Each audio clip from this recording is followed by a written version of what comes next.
ফরিদপুরের সৌন্দর্য দেখলে আপনি অবাক হয়ে যাবেন। আসেন আপনাদের ফরিদপুর জেলা ঘুরিয়ে দেখাই। ফরিদপুরের সব থেকে জনপ্রিয় স্থান হচ্ছে এখন ভাঙা গোল চত্বর। আসলে যে কেউ এই স্থানকে প্রথমে দেখলে ভাববে বিদেশি কোনো রাস্তা, কিন্তু না, এটি ফরিদপুরের ভাঙাতে অবস্থিত দেশের সব থেকে সুন্দর গোল চত্বর। এখান থেকে সরাসরি চলে যেতে পারবেন পাতরাইল মসজিদ বা মজলিস আউলিয়া মসজিদে। মসজিদের সামনে রয়েছে বড় একটি পুকুর। এখন এখান থেকে চলে যাবেন 22 শশী জমিদার বাড়ি।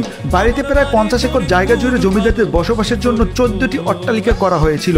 এখান থেকে সরাসরি সদরে চলে যাবেন এবং সেখান থেকে চলে যাবেন ময়েজ মঞ্জিল দেখতে। এখান থেকে সরাসরি চলে যাবেন পল্লী কবি জসিমউদ্দিনের বাড়িতে। এখানে কবির ঘর, তার বড় ভাইয়ের ঘর এবং তার বাবার ঘর সহ সবকিছুই দেখতে পারবেন। কবির বাড়ি থেকে সরাসরি চলে যাবেন কানাইপুর জমিদার বাড়ি দেখতে। কানাইপুর ইউনিয়নের কুমার নদীর পাড়েই এই জমিদার বাড়িটি অবস্থান। সেখান থেকে মধুখালী গিয়ে একটি রিক্সা নিয়ে চলে যাবেন মধুপুর দেউল দেখতে। আনুমানিক 16 শতাব্দীতে তৈরি করা হয়েছিল বলে ধারণা করা হয়, তবে কারো কারো মতে এটি 17 শতকের স্থাপনা।